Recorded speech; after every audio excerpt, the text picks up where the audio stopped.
Добрый вечер! В прямом эфире национального телеканала «Осетия» сегодня поговорим о большом искусстве, ярких победах и новых возможностях. Сюрпризы будущего театрального сезона, первые осознанные впечатления от симпозиума «Аланика» и проекты грантообладателей, получившие поддержку на форуме в Машук. Все с подробностями и из первых уст.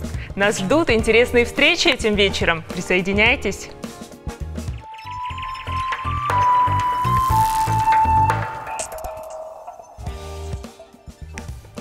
В сентябре Русский академический театр имени Вахтангова открывает свой 149-й сезон.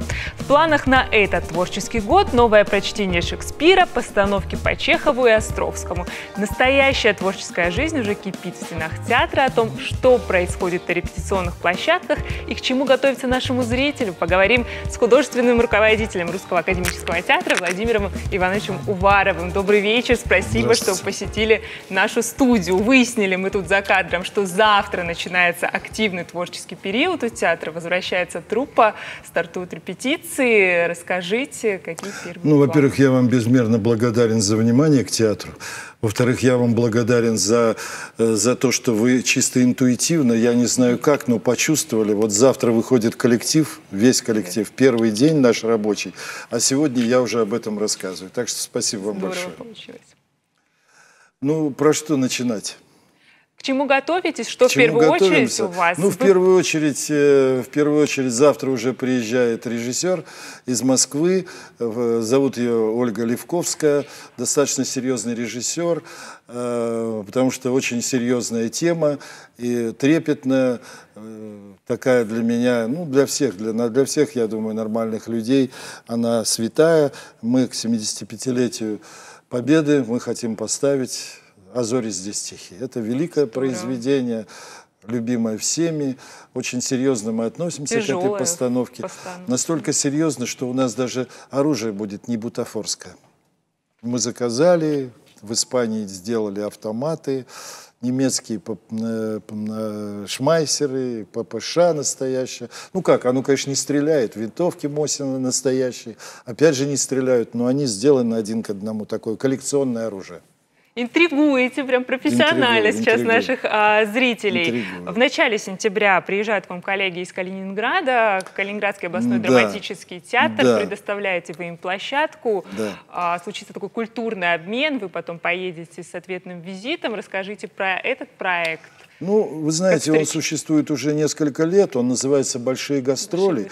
Спасибо, что существует такое замечательное агентство по поддержке гастрольной деятельности. И вот благодаря финансовой поддержке этого агентства у нас уже не первые гастроли. В рамках этой программы к нам приезжала и Малая Бронна, и театр Вахтангова, и мы ездили и в Курск, и в Белгород, и Орел, и в Москву ездили, и Петрозаводск. И вот сейчас мы едем на запад, едем в Калининград. Мы начинаем гастроли в Калининграде 7 октября, а калининградцы начинают гастроли 6 сентября. Очень интересный репертуар, классика, и «Мертвые души», и «Мастер и Маргарита», сказки очень интересные, «Маугли» одно название. Приходите, я думаю, что любопытно, тем более, что Калининградский театр – это практически самый западный театр в России. И, конечно, они испытывают на себе такое, видимо, не давление, но невольное влияние западной, особенно польской режиссуры. А польский театр, уверяю вас, не самый плохой театр. Так что я, например, с очень большим интересом жду этот театр. Я думаю, что серьезный, достойный театр. А мы едем с хорошими спектаклями, уже опробованными на гастролях. Это и «Лес», это и «Бал воров», это «Кин IV», это «Зануда», это «Приличные девушки» новый у нас вышел мюзикл, который просто на ура проходит на аншлагах. Собственно говоря, так. А теперь еще о планах немножко. Мы уже сдали. Притом получилось очень интересно. Мы уже сдали, но премьеры еще не было. Мы в конце сентября откроем гастроли, потом уедем в Калининград, вернемся, и в октябре мы в продолжение, как вы уже, спасибо сказали, предюбилейного сезона, мы будем играть премьеру «Гамлета», который поставил Попов Валерий Михайлович. Получился очень интересный спектакль, любопытный еще и потому, что впервые, ну, я с ужасом относился вначале к этому, не скрываю. Ну, получилось, знаете, победителей не судят. Мы взяли перевод не Пастернака, а Корчевского. Практически никто его не берет. То есть не тот текст, к которому мы привыкли все на русском языке. Да, не тот текст, и даже динамика развития сюжета немножко другая. Вот, более экспрессивно, ну, надо смотреть. Далее мы, значит, я уже сказал, «Зори». После «Зорь» я с большой радостью жду уже сложившегося нашего друга и моего личного, это Беллу Каргинову, которая приедет ставить. Отличный эксперимент. Я очень жду, я верю, что получится. Оно не может получиться. Белка очень человек талантливый, и плюс это Чехов. Мы будем ставить «Три сестры». Мне хочется. У нас был очень хороший спектакль, который ставил в свое время Тамирьян Юлий Авдеевич, «Вишневый сад». Имел счастье даже в нем играть Лопахина. Вот сегодня опять буду играть. Белла мне доверила одного из героев этого великого произведения. Далее приезжает Лена Невежина. Это совершенно культовый режиссер, который ставил в Амхате, в Чеховском МХАТе у Табакова 4 спектакля. И у Кости Райкина поставила контрабас, за который Костя получил в свое время золотую маску. И в ЦТРА ставила у Калягина и так далее, и так далее. А вот она будет ставить. Мы с ней года 2 искали, что поставить, перебрали все. И Достоевский был, и Островский был. Ну и вот пришли от Достоевского к Эдуарду де Филиппу. Эдуард де Филипп. Пьеса замечательная, режиссер она очень серьезный, тем более она приезжает со своим художником-постановщиком, который ставил все спектакли у Марка Захарова, в том числе и «Юнона Авось». Ну, в общем, серьезный такой, очень профессиональный, очень мощный режиссер. Имена и очень серьезные у вас планы. Да, планы еще не все. Мы еще едем на 3 фестиваля. В ноябре мы уезжаем, 12 ноября. Мы выезжаем сначала на фестиваль в Белгород, потом оттуда переезжаем. Я специально так обустроил эти даты, чтобы мы переезжали с одного фестиваля на другой. Вот. Мы из Белгорода переезжаем в Рязань, и из Рязани переезжаем в Йошкар-Олу. Возвращаемся, и Попов начинает репетировать. Вернее, мы уже с завтрашнего дня начинаем в параллель репетировать новогоднюю сказку «Конек-горбунок». Видите, все вам тайны раскрыл. У вас настолько здесь красиво, уютно, и вы настолько красивая, как-то располагающая, что я все вам рассказал. Может, не все не надо было, может, надо было что-то поддержать. Что как раз... Но вот вы как-то располагаете. Вот вы из меня все практически вытащили. Еще не все. Не все. Смотрите, да? 2019 год, он объявлен годом театра в России. Разные театральные деятели различным образом высказывались по этому поводу. Например, приведу пример позиции Олега Меньшикова. Он говорит, что отрадно, что вообще такая инициатива появилась, что на театр обратили внимание, что теперь в новостных лентах появляются сообщения о том, какие премьеры где проходят, какие труппы где гастролируют. Но с его точки зрения было бы еще хорошо, если бы обращали внимание на какие-то проблемы. Он все время говорит про театральное образование, про финансирование театральных институтов. Для вас год театра — это просто еще один сезон с каким-то количеством творческой активности, или же это все-таки есть какие-то ожидания по этому поводу? Вы знаете, у театра есть проблемы, безусловно. Мы нуждаемся в транспорте, очень нуждаемся, тем более, что я знаю позицию Вячеслава Зелимхановича Битарова. Он очень активно требует, чтобы мы ездили по районам, обслуживали зрителя в районах, в селах. И это правильно, потому что люди должны развиваться, они должны видеть. Но для этого надо ездить на чем-то. Это безусловно. Если в год театра удастся поднять как-то материально-техническую базу, то я за то, чтобы год театра объявляли каждый день. Вот 1 января наступает, объявляйте год театра и до 31 декабря. Но я вам на это скажу так. Я ужасно не люблю, когда что-то делается по датам и к датам. Ну вот я так воспитан.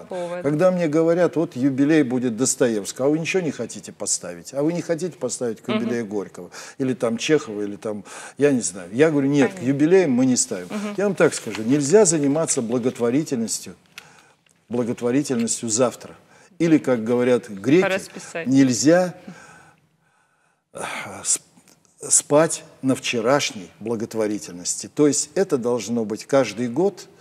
Это наши трудовые будни. У нас, знаете, каждый год театра. Вот зритель доволен, зритель удовлетворен. Вот я прихожу куда-то, меня видят и говорят, Господи, как мы любим ваш театр.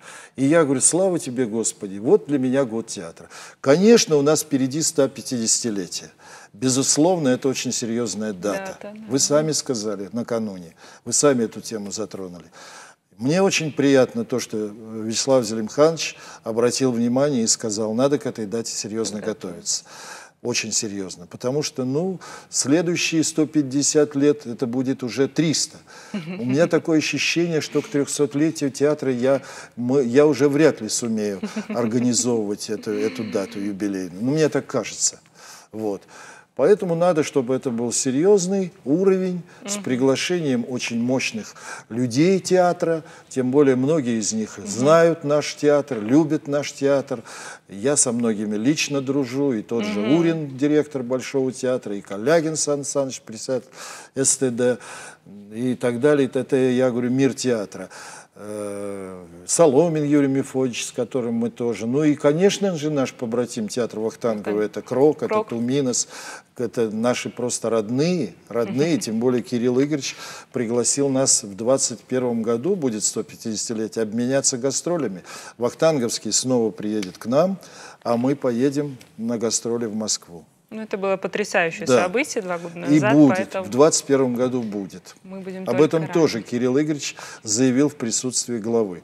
Но уж в присутствии главы, если ты озвучил, куда теперь ему деваться? Смотрите, Олег Табаков когда-то говорил, что единственный показатель успеха театра – это все-таки касса. Но он имел в виду не финансовый результат, а именно ажиотаж вокруг постановок, аншлаг в зале. Вы заговорили просто о любви к русскому театру. Вам удалось уйти от того, чтобы спектакль игрался не при полном зале, как вам кажется? Вы знаете, иногда, вот, ну не буду лукавить, мы же не Москва, где просто приезжают в Москву, а потом, чтобы приехать в родное село и сказать, я был вот в этом театре, а ему это и близко не надо. Вот. Я не могу сказать, что все спектакли идут на аншлагах, но у нас есть спектакли, на которые попасть невозможно. Есть такие спектакли. Вот сегодня уже ажиотаж по поводу Калининграда. Значит, мы уже воспитали зрителя, зритель уже идет. При том, что для меня радостно, зритель идет не по принуждению, не как раньше, через правкомы, завкомы и так далее, а зрители идут сами, дети идут сами. Даже я смотрю иногда серьезный взрослый спектакль, ну, скажем, «Любовные игры Сары и Леонор». Потрясающий спектакль, кстати, той же Беллы Каргиновой. И я смотрю, сидят школьники, скажем, 10-9 класс.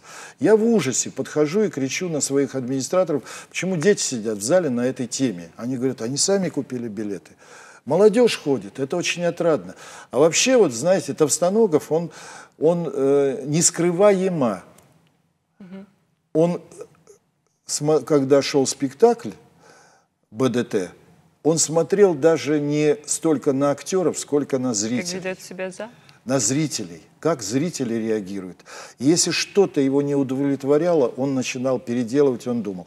Конечно, Табаков прав. Безусловно, зритель голосует ножками. И куда, как бы мы ни говорили, но все-таки финансовая сторона, от нее никуда не уйдешь. Театр сегодня должен быть немножко и коммерческим. Это безусловно. Мы должны сами какие-то вещи зарабатывать. И очень радостно, когда нам это удается. Ну, стремимся. Безусловно, не хочется идти на поводу у зрителя. Я за то, чтобы была классика. И чтобы зритель воспитывался. Вы знаете, как уже зритель в Осетии любит классику? Мне всегда говорили о том, что не поймут. И я говорю, не думайте, что вы умней. Не думайте, что вы умнее зрителя. У нас сейчас на малой сцене идет Гальсеран, идет Сартр, идет Фриш, идет Камю. Очень серьезные, очень трудные авторы.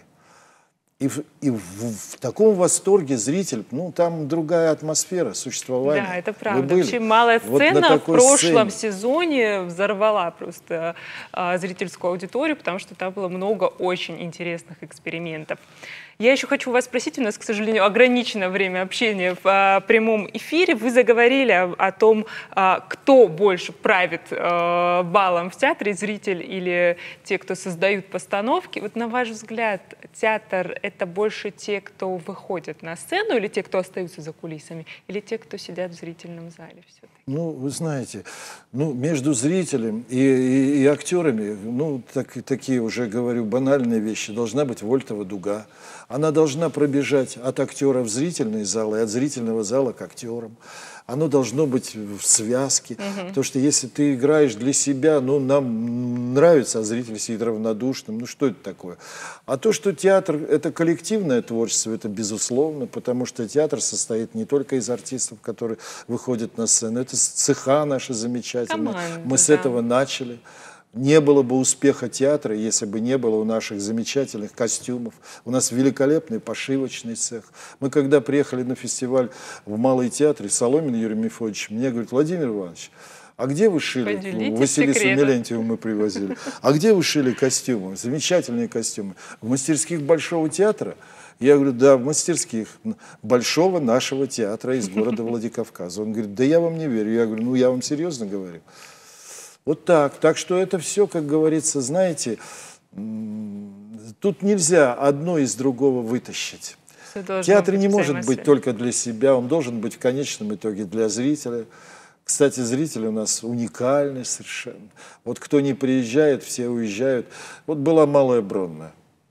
Оля Ломоносова, медийная, из достаточно, ну уж, слава тебе, Господи, славы покушала, уж трудно ее чем-то удивить, и где только не гастролировал.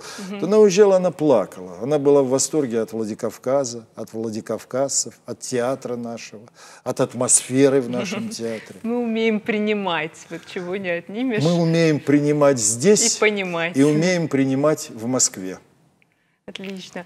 Спасибо вам большое, что посетили эту студию. Мы еще раз приглашаем наших зрителей в театр. Пусть получат все удовольствие от всех тех планов и премьер, которые вы наметили. Удачи вам. Всего Спасибо, хорошего. Приходите. Я вам еще раз хочу выразить просто огромные слова благодарности. Вообще потрясающая у вас, конечно, студия. И вы совершенно замечательные, такие талантливые люди. Спасибо вам большое. Спасибо большое. Сейчас реклама на нашем канале. Через 2 минуты вернемся.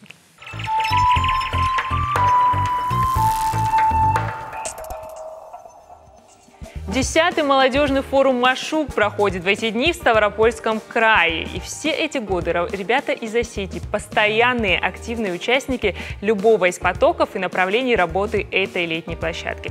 К тому же имена наших земляков неизменно значатся в списках авторов проектов-победителей, представленных на «Машуке». Как найти ту самую золотую идею, правильно упаковать ее и презентовать конкурсной комиссии, обсудим с нашими гостями. У нас в гостях Анжела Кцоева, победитель прошлогоднего «Машука», и Давид Джоев, который прибыл к нам вот прям сегодня, вернувшись с форума, со второго, я так понимаю, потока, с корабля на бал. Спасибо, что все-таки здесь. Добрый вечер, ребята. Да. Смотрите, как мы сейчас поступим. Сейчас будет прям как на «Машуке». Можете коротко, чтобы зрители понимали, в течение минуты презентовать свои проекты, идеи? Давайте. Вот Давид, начинайте. У вас тема, которую любят все в Осетии, поэтому она подхватит на ура. Наш проект называется «Международная лига КВН Алания». Мы хотим у нас в республике сделать новую лигу на новом уровне. Хотим, чтобы к нам будут приезжать команды с ближнего зарубежья. Это команды Азербайджана, Казахстана, Армении, Южной Осетии, Абхазии. Потом с Кавказа будут команды, СКФО, ЮФО, в общем, Москва, там, короче, все регионы охватываем. Хотим поднять на высокий уровень. Все эти наши игры все будут проходить с поддержкой Международной лиги КВН, Международной лиги, не международной, как правильно сейчас. Не волнуйтесь, комиссии здесь нет, вы уже все выиграли, победили. Сейчас. Но с поддержкой Международной лиги, нет? Союза КВН. Союза. Да, Александр Масляков сам подписал нам поддержку и будет нас поддерживать. Эти все игры будут транслироваться на YouTube-канале официальной лиги КВН. Также в соцсетях, да, аудитория около 1 миллиона человек. Здорово. На самом деле, Сосплив, по-моему, вчера поделился этой радостной новостью с пользователями Фейсбука. И я так понимаю, что основной целью является именно вывести всю эту историю на новый уровень. Да, собрать большое количество людей и подарить это все большому количеству аудитории. Ну, в основном мы хотим больше привлечь молодежь, чтобы начали у нас в республике более развивалось это все. Мы будем привлекать и школьников, задействовать и школьников, и студентов, чтобы вывести на новый уровень. Сейчас у нас есть команда, которая представляет в премьер-лиге, город 313, она также будет продолжать дальше участвовать в нашей... У меня пропадают все слова, я переживаю почему-то. Не переживай. Я так на Машуке так не переживал, как здесь сейчас переживаю. Это, наверное, из-за дороги. Было очень жарко, мы еле доехали. Я быстро-быстро сюда выдыхаю. Предоставим слово Алене. Анжела. Мой проект — это открытый фестиваль детского анимационного кино. В этом году моему проекту исполняется целых 5 лет. Это для меня большая-большая цифра. И непосредственно в этом году на Машуке тоже представил этот проект. У меня очень высокие баллы, большие шансы. И суть проекта будет заключаться в том, чтобы научить маленьких детей из социальных и общеобразовательных учреждений научить снимать свои собственные мультфильмы, почувствовать себя в качестве сценариста, режиссера и мультипликатора. И дальше устроить фестиваль детского анимационного кино, где мы непосредственно покажем те мультфильмы, которые мы сделали. Уложилась минуту? Уложились. Две разные темы. Скажите, пожалуйста, понятно, что есть официальный набор критериев, которым каждый проект должен соответствовать. И все люди, которые пишут проект, они стараются эти правила соблюдать. Но из 100 участников выберут условно 10 победителей. Что главное? Что заставляет обратить внимание на конкретный проект? Как победить на Машуке, на ваш взгляд? Я думаю, нужно упорно работать над своим проектом. Это немало время. Минимум мы работали месяца 3-4, может даже больше. Вообще опыт у нас большой. Благодаря опыту мы пришли, что нам делать, как нам делать. Да. И благодаря этому мы пришли к результату, который добились на Машуке. Надеюсь, все будет дальше хорошо. Мы сможем реализовать этот проект. Мы вам этого только желаем. Спасибо большое. Анжела, как вам кажется, чтобы эксперты обратили внимание на проект, это, конечно, непосредственно это какую проблему решает твой проект, новизна, идея, масштабность и так далее. Вот эти критерии, они очень сильно влияют. Новизна, идея и охват, я так понимаю. Да, непосредственно, и харизматичность, да. Я об этом хотела спросить. За это тоже очень много баллов дают. Вряд ли решающим будет тот момент, как вы его прописали. То, как вы его презентуете, наверняка тоже имеет большое значение. Да, за это тоже отдельно на Машуке ставят баллы. То, как ты стоишь, как ты разговариваешь, как ты выглядишь, что ты кладешь экспертам, какой раздаточный материал ты им показываешь и так далее. Главное не переусердствовать. Но при этом они же комментируют свои впечатления, делятся своими впечатлениями. Что для вас было самым ценным, что вы услышали от тех экспертов, которые могли вам вообще, в принципе, чем-то помочь? Мне просто сказали, нет вопросов, и все.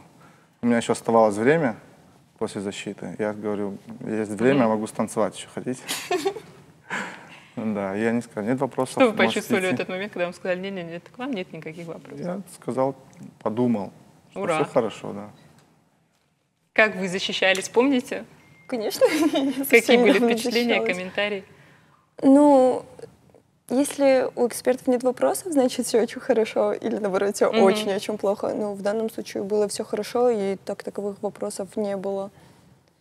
Машук — это вообще очень интересная среда. Любой подобный форум — это интересная среда, потому что собираются разные люди из разных регионов, с самыми разными взглядами, сумасшедшими идеями. Какие самые смелые проекты, которые вы увидели или были озвучены на Машуке, представлены, вас впечатлили, вдохновили? Заставили позавидовать, быть может. Я все это время занимался своим проектом и вообще не смотрели по сторонам. Да. У вас тоже так? Мне очень сильно понравился проект Дзеры Гасиевой из Северной Осетии. У нее был скалодром. Для меня это вот что-то какое-то нечто космическое. И еще у девушки тоже один проект был очень интересный по всему Северному Кавказу. Она хотела собирать лезгинки, учить детей и так далее. Да, мне тоже так показалось интересно. Но там мега классные идеи, правда. Но, как он уже сказал, то, что очень мало времени, потому что у тебя и образовательная программа, тебе еще надо свой проект довести до ума и так далее. И каждую минуту свободную ты бежишь к экспертам, чтобы они посмотрели, оценили, поправили. Реально не бывает свободного времени. Я правильно понимаю, что основная работа на проекте, над проектом проходит еще в эту неделю, в эту смену, когда вы находитесь на Машуке? Потому что приходится многое переделывать, корректировать и так. И так далее. Смотрите, от идеи, защитить идею — это одно, а перейти от идеи к реальному делу — это совсем другое. И многие идеи, даже победные, они умирают вот, в движении к следующему шагу. Как вы себе видите будущее своего проекта? Что нужно сделать сейчас, чтобы завтра он обязательно выстрелил? Ну вот в данном случае нам легче реализовать. Ну с вами понятно, у вас есть очень хорошая база. Да, у нас есть опыт, база.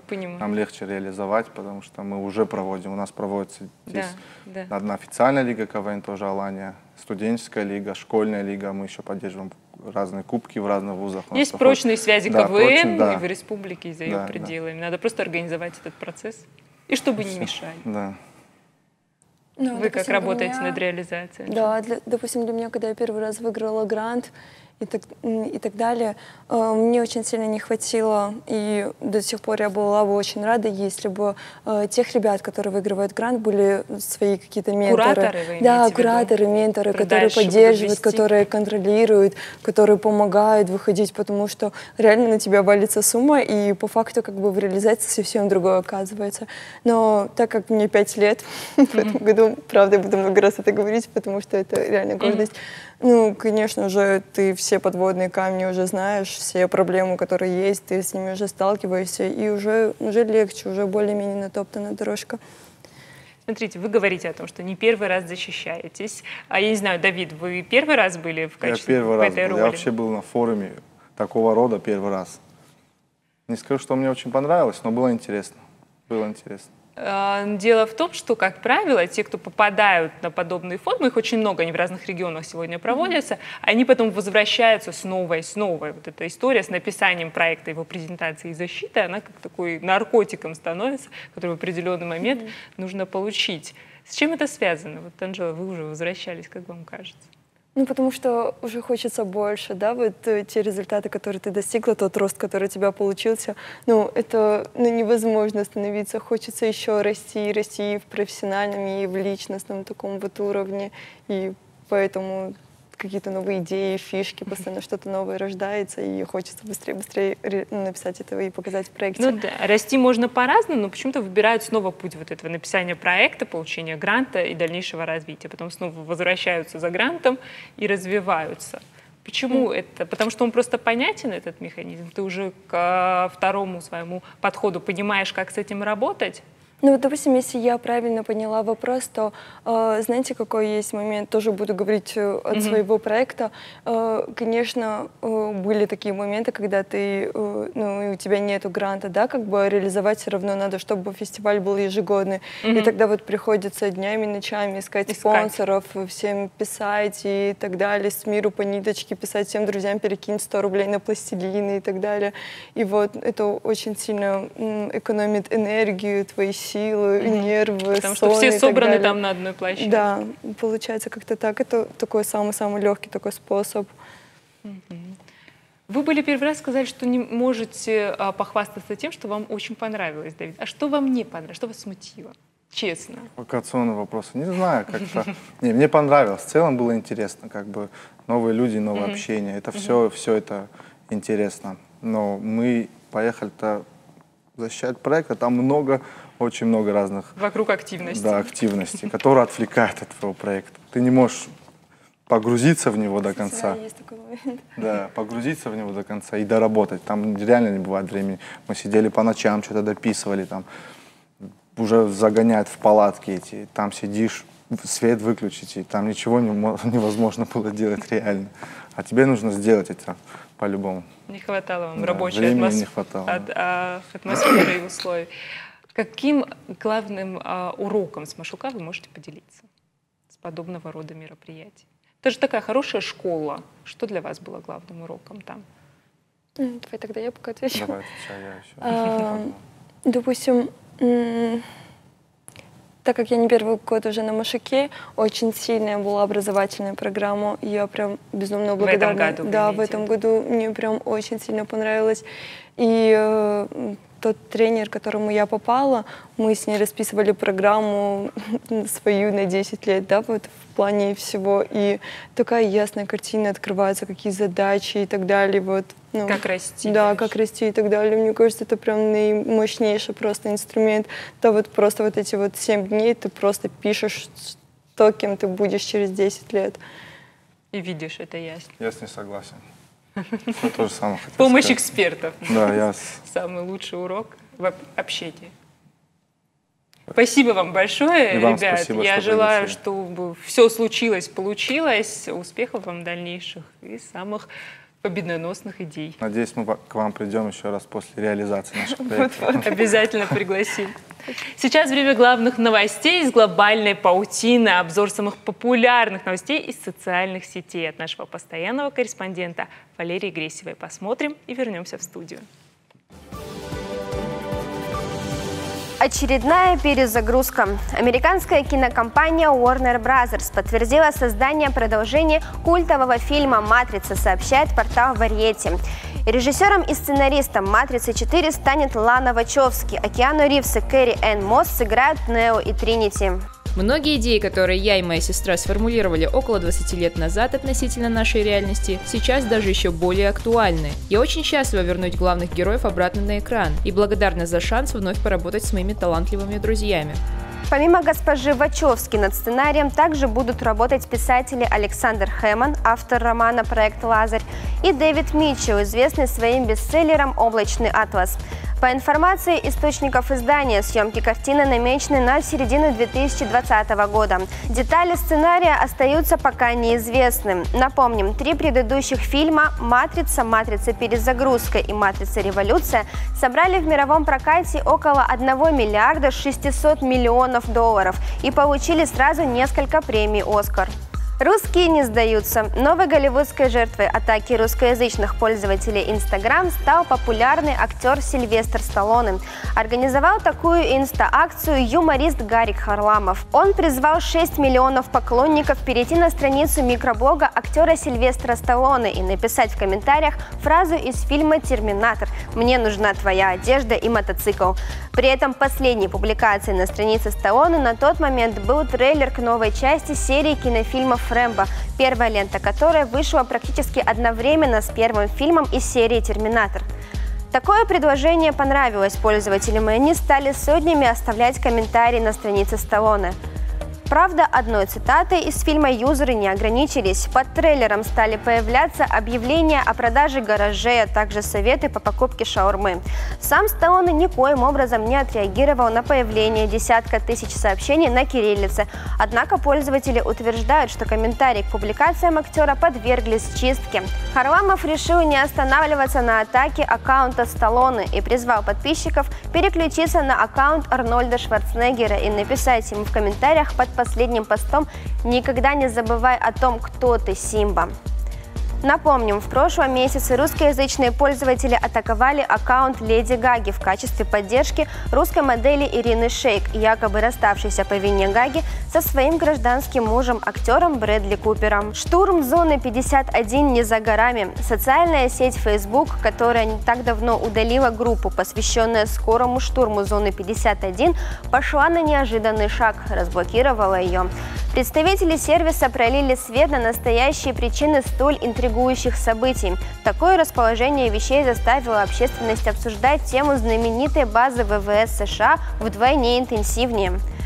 Напомним, Зона 51 – это военная секретная база, в которой, согласно официальным данным, разрабатываются экспериментальные летательные аппараты и системы вооружения. Однако популярность база получила из-за слухов об экспериментах над пришельцами, которые проводятся на территории Зоны 51. В прошлом месяце житель Калифорнии Мэтью Робертс решил собрать в Facebook народ, чтобы потом отправиться с ним к стенам военного комплекса. На конец июля количество заинтересовавшихся перевалило за 3 миллиона человек. Их поддержали многие знаменитости, к примеру, Киану Ривз, Илон Маск, Арнольд Шварценеггер, Чак Норрис, актеры популярного фантастического сериала «Секретные материалы» Джиллиан Андерсон и Дэвид Духовны и многие другие. Дата штурма назначена на 20 сентября. Подписчиков быстро набралось больше 2 миллионов, но вскоре она была заблокирована.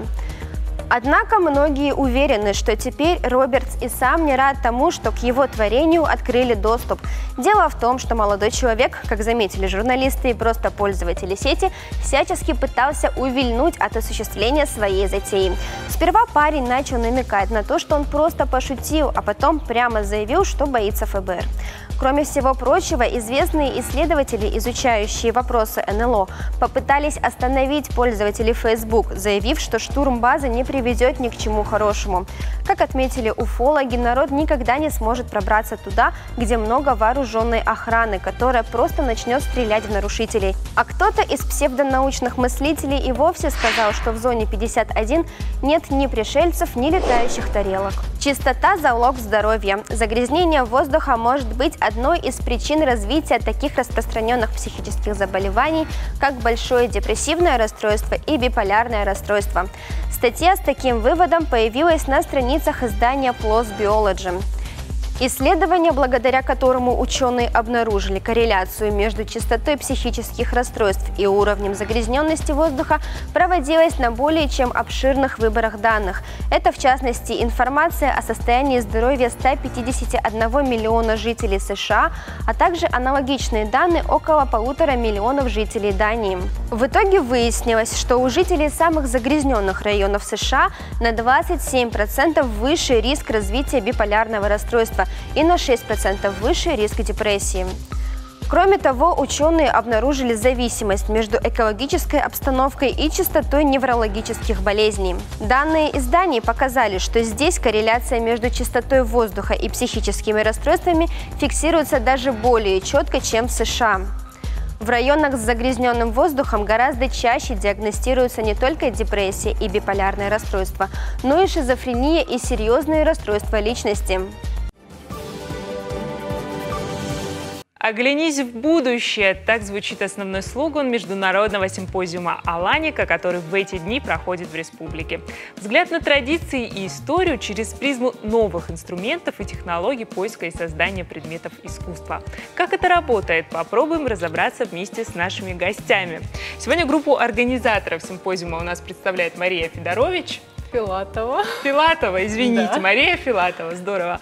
А участников форума представляют художники Алла Урбан и Леонид Тишков. Все верно? Здесь ничего не перепутали? Добрый вечер. Точно. Спасибо, что пришли.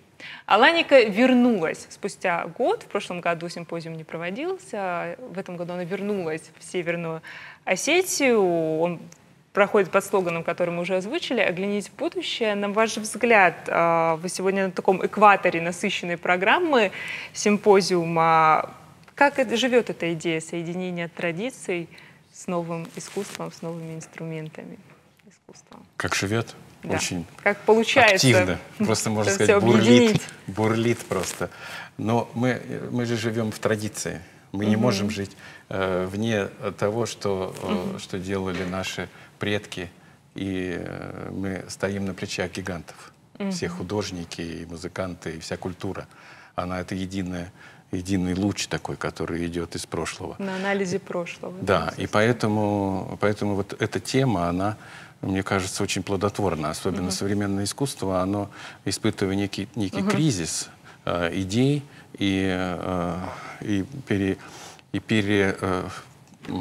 производства образов обращается к традиции, которая не связана с цифровым настоящим, а именно с таким исконным человеческим переживанием жизни, космоса. И это можно сказать про многие работы художников, которые представлены на симпозиуме.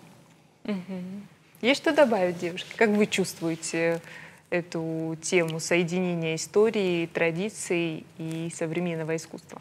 Ну, я, наверное, со стороны организаторов могу сказать, что в качестве участников у нас приглашены 25 художников из разных городов. Это и представители Северо-Кавказского региона, Москва, Воронеж, Пермь, Азербайджан, Литва. Вот, и такое разнородное соединение художников позволяет с разных ракурсов, в разных форматах. То есть каждый художник еще работает в своей технике, со своими материалами. То есть это позволяет увидеть картину с разных граней, да, и вот прочувствовать эту тему, да, и понять, что кому что ближе, или сформировать какую-то цельную картину из вот мозаик. А у вас что-то есть дополнить? Ну, я думаю, что абсолютно верно сказал Леонид, что традиция и современность абсолютно неразрывны. Это единая нить, и мы не висим в воздухе, безусловно, мы опираемся на традицию все, абсолютно все, как художники, так и не художники. И я думаю, что это замечательная тема, и очень сильный состав художников привез сюда. Программа очень интересная. Да, куратор предложил, Виталий Подсяков, очень сильный состав, и мне, безусловно, очень лестно быть в этом составе. Среди этих участников. Смотрите, есть мнение, что современное искусство — это не столько авторское высказывание, сколько сила восприятия самого зрителя, самой аудитории. Вы сегодня видите ту публику, которая приходит, ну, отчасти уже приходит, большая выставка будет уже по итогам симпозиума открываться. Как они реагируют на эти произведения? Что они считывают? Как вы это чувствуете? Наблюдаете вообще за публикой? Да, я не знаю, Мария, да. Значит, я бы выделила, я бы разделила немножко аудиторию, то есть есть завсегдатые, которые уже знают, что такое Аланика, и из года в год это обязательная программа для посещения, то есть такая подготовленная публика, которая уже привыкла считывать эти смыслы. Вот. А есть только та, которая начинает понимать, что это такое, и как раз-таки вот творческие вечера с художниками, которые проходят у нас каждый день на Никитина 22, вот, они позволяют так познакомиться, привыкнуть к тому, что такое современное искусство, понять. Да. И художники, они, как правило, рассказывают в таком очень свободном формате, доступном. Да. То есть это публичная программа, которая как раз рассчитана и на неподготовленного зрителя в том числе.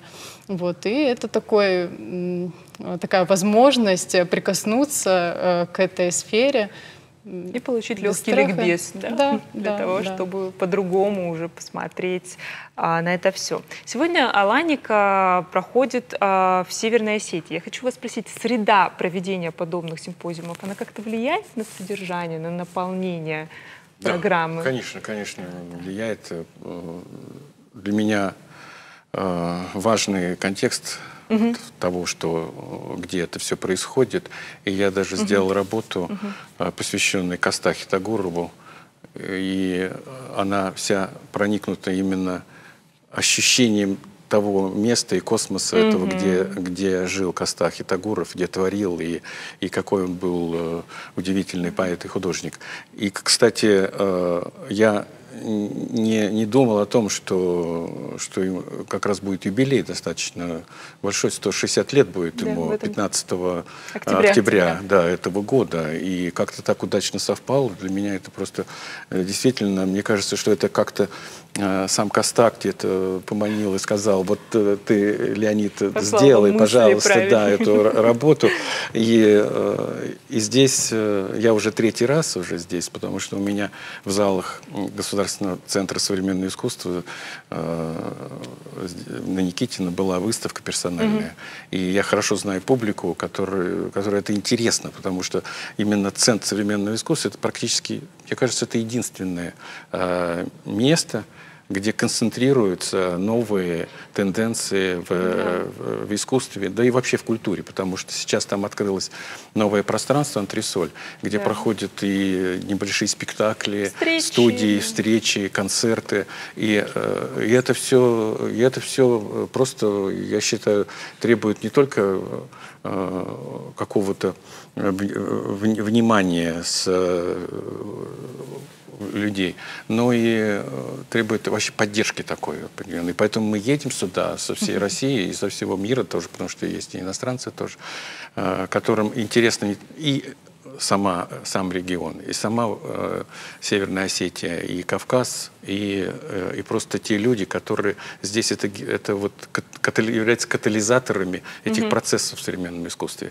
Та же Галина Тебеева, она просто, я считаю, это такой мотор, который это все локомотив, который это все тащит. И она просто нас вдохновляет. И мы создаем работы, которых мы не думали даже, что мы сделаем, потому что это все вместе сплавляется в такой какой-то сияющий, такой потрясающий светящийся шар, который, вот я думаю, что он уже начал светить в виде вот этой, называется, это аланика. Он уже наполнился. Да, и это просто здорово, да. Скажите, одной из задач еще в день открытия, одной из задач форума провозглашалось познакомить аудиторию не только с гостеприимством Кавказа, показать душу этого региона. Я хочу вас спросить, как у гостей в первую очередь, каким вы увидели душу Кавказа в ходе этих всех мероприятий? Почувствовали ли вы ее? Ну, я лично точно почувствовала, когда проходил мой вечер, я рассказывала о своих работах, я видела в глазах, в словах, которые впоследствии были ко мне обращены, не просто понимание, а вот такое очень точное, чуткое, тонкое сопереживание. И это чрезвычайно важно. Вот вы задавали вопрос о том, играет ли роль зритель, регион. Да. Безусловно, играет, потому что когда ты делаешь работу для зрителя, который просто готов к восприятию, а я чувствую, что люди, которые пришли на вечер, все были готовы к этому восприятию, да, у нее было огромное желание понять, почувствовать, принять то, о чем говорилось. И это, безусловно, очень вдохновляет. И потом я хочу добавить художника Цветков, Дмитрий Цветков. Да. Его показ состоится в воскресенье. И он показ, но он же делает не просто так, а он же делает это совместно с жителями города. И они приходят семьями и начинают вместе создавать эти костюмы. И это дефиле, это, собственно говоря, такое коллективное. Настоящее коллективное творчество. А потом будет еще мастер-класс скульптора из Воронежа Сергея Горшкова, который просто мастер топора, можно сказать. Он может вырубить из дерева любую скульптуру. И я не буду рассказывать, какая у него будет там работа. Это будет очень интересно. Это будет осетинская кухня, кавказская кухня, но вся вырезана из дерева. То есть вы приходите и посмотрите, как. Здорово. А тут он просто будет показывать, как можно вообще работать с деревом, как можно объекты вырубать и красить. Для зрителей скажем, что всю информацию о месте проведения, анонсах еще предстоящих мероприятий можно получить на страницах социальных сетей одноименных. Аланика, так они, паблики все. Аланика Фест называется. И также на сайте alanikafest.ru. Вот. Поскольку близится еще целая неделя больших мероприятий, стоит их посетить. Последнее, о чем я хочу вас спросить, к сожалению, время подходит нашего общения к концу. Каким вы видели бы будущее Аланики? Вот какие форматы могут к нему приживаться? Где он может и как проходить? Есть соображения? Вот как раз-таки для того, чтобы ответить на этот вопрос, 29 августа, 29 и 30 к нам съедутся мировые эксперты из музейной среды, которые как раз будут обсуждать этот вопрос, как меняться Аланике, что может быть у нее в будущем и какой она должна быть. И в свете перехода Государственного центра современного искусства под руководство Пушкинского музея, то есть как гармоничнее влиться в эту структуру, так, чтобы быть максимально полезной и для друг другу полезной городу, человеку. Да. Спасибо большое за эту небольшую, но очень интересную беседу. Возвращайтесь обязательно к нам вновь в рамках Аланики или без. Спасибо. Мы желаем вам хорошего вечера и отличных выходных. Ну и, конечно, музыкальный сюрприз перед нашим прощанием. Любимец публики Александр Коренюгин с премьерой песни.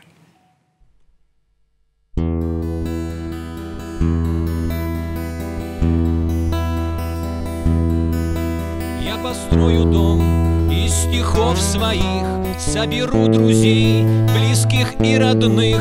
Вознесется песнь к светлым небесам, да пошлет Господь мира в души нам. Сбереги, прошу, верный твой народ от войны, нужды и от всех невзгод. Детям счастья дай, я тебя молю. Сохрани, Господь, родину мою. Осетия, Алания, земля твоя священная. В ущельях горных слышим наших предков голоса. Мы сохраним и приумножим. Мы сыновья твои, мы сможем, и придадут нам силы небеса.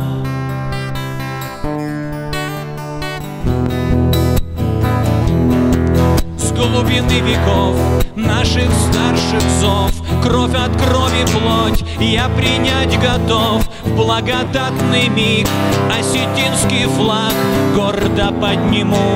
На своих руках лик Всевышнего в добрый путь зовет. Сохрани, Господь, верный твой народ.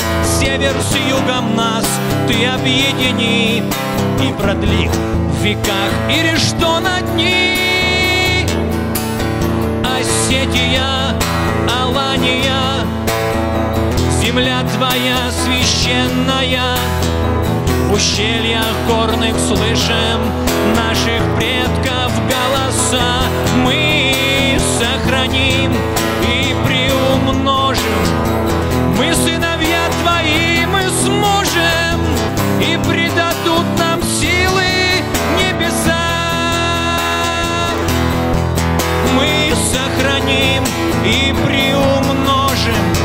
Мы сыновья твои, мы сможем, и придадут нам силы небеса.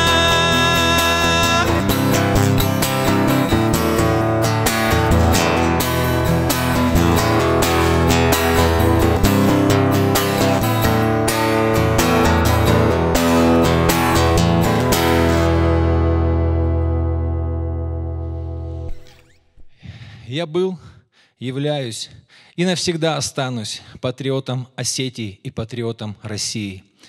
И одно из самых моих заветных желаний – отыскать среди молодежи Осетии талантливых самородков, детей, которые пишут стихи на осетинском, на русском, которые пишут музыки, и всячески помочь, поддержать и помочь развить этот талант в наших молодых дарованиях. И да поможет нам Всевышний Господь Бог.